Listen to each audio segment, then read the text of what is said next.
you don't know what's going on with your body and there's a lot of strange things happening, which was my case. Okay, sunflowers, today's video is going to be about living with Sjogren's. In my previous video, I gave an overview of what Sjogren's is. So if you haven't seen that yet, make sure that you go and check that one out in the link below. But today, I'm going to be just talking about some of my experiences living with Sjogren syndrome. So I previously mentioned that Sjogren's affects my nerves, and why that's an issue is because it creates inflammation around the blood vessels that supply my nerves, and in my case, specifically the nerves that are supplying my legs. So for me, one of the first ways that living with Sjogren's has affected me is it's affected me physically. So with that inflammation around my nerves, whenever I'm experiencing a flare-up, I start to develop mobility issues, and so I have trouble walking independently, driving, or kind of, like just getting up and going to the bathroom, if I'm being totally honest. Walking from here to there can become really challenging. And so when these first symptoms came on, of course, it was very scary. I was very concerned that I was going to lose my ability to walk, completely. Your mind just goes all these places, and it was also hard because we didn't have a lot of information at that time, so we didn't know if that was actually going to be true or not. Fortunately, after being properly diagnosed and getting on a good treatment plan, which I'll do a video about what treatments I do and what medications I take, that has helped me to get to a place where I am a bit more stable now. Once we found out that Sjogren's and a lot of autoimmune conditions are kind of cyclical, or they flare up, meaning that in times of an extreme flare I may have difficulties walking, but when that flare up subsides, then I still have all of my strength. I regain that strength back in my legs. So one of these challenges that I face outside of just the physical aspects was, okay, well then what do I do during those times of flares? My life can't just stop, or I can't just depend on someone to do everything for me or with me. So I did start using assisted devices if and when needed, and to be totally honest, I was not thrilled about it in the beginning. It definitely shook my confidence a lot, and I felt insecure, and I felt even some shame, even though I hadn't done anything wrong or it wasn't my fault. So it took a lot of time to get to the point where I'm at now, of understanding that when I can do things on my own, I do them, but I shouldn't make things harder for myself in the times where I am in a flare-up.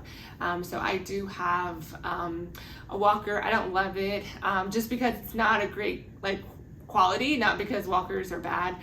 So I'm even thinking of getting a better one, just so if and when I need it, I won't have any excuses not to use it. But a cane, a wheelchair, just so I am fully equipped for those times. Another way that Sjogren's has affected me is emotionally, which I think kind of ties into the physical aspect as well. Just experiencing insecurities when your body is doing things that you can't control, and when you don't even know when it's going to happen. So for me, my flare-ups are very random.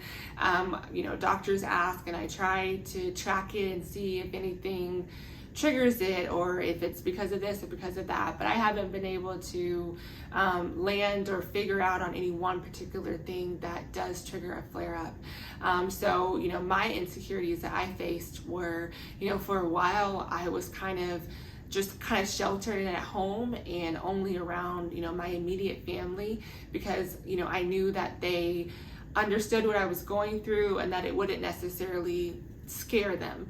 But I did have fears at times of, going to social settings, or, just kind of getting outside.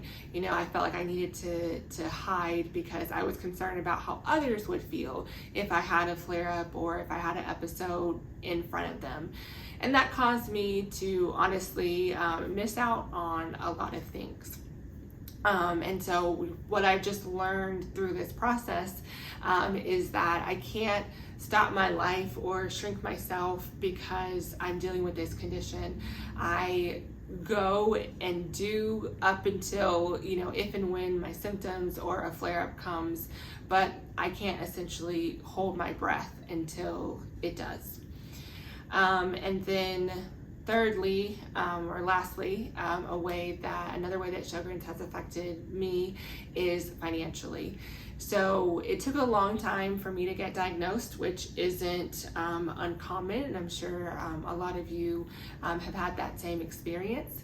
And so I was working full-time in an in-person position when my symptoms began, like 7 or 8 years ago. And actually, when some of my first symptoms came on, I was actually at work. So I went through a lot of seasons of working, not working, working, not working, because again, we didn't know what was going on. We didn't have all the information that we needed. And I oftentimes had some pretty bad episodes at work, which of course still had an emotional aspect because I felt, insecure about, now I have to go back into work and see these people again who, saw me in a very vulnerable place, not doing very well. When I thought at times where I didn't know that it was a flare-up and I thought, oh, I'm getting better, I can take on a new role, a new responsibility, we even so much so move states in order to take on a new opportunity, only for me to be able to not be in that role for even a year. So living with Sjogren's has affected us and me and my family financially because I've kind of bounced in and out of work in different positions, sometimes on my own accord also, because I maybe was in denial that this was going to be a long-term condition, and sometimes I didn't listen to my body and I took on more than what I could take on in a work role. So I've come to a place where I can see that having, Sjogren's, it doesn't define me. However, I do have to work within reasonable kind of boundaries so that I'm not doing any further harm, to my body and placing undue pressure on my body by maybe taking on a work role that just doesn't fit, again, with me having certain treatments that I have to go to and all of those things. So I'm fortunate now that I'm in what I found that works for me is I am working remotely. It takes, again, some of that stress off of my body of having to go in and drive and all of that, and I have reduced to a part-time position. But I am, kind of how I see it is I am still able to, use the knowledge and skills that I have and the career that I set out, kind of doing since college, though I have this condition. So I'm saying all this to say that when you are first diagnosed, it can impact your life in a lot of ways. Those are just a couple of ways that it has impacted mine, and it's taken me a long time, and I'm still learning how to kind of look on the bright side of things, how to find the sunshine even in some really hard, dark, kind of stormy situations that this condition has caused. And just want you all to know that no matter what you're going through, or no matter how Sjogren's is affecting your life in one way or the other, that there is always sunshine in your soul. So in my next video, I'm going to be talking about how long it took for me to be diagnosed, whether you have Sjogren's or any other autoimmune disease, or if you're still in the phase where you don't know what's going on with your body and there's a lot of strange things happening, which was my case, that no one could say what was what. Stick around for that next video. See you then.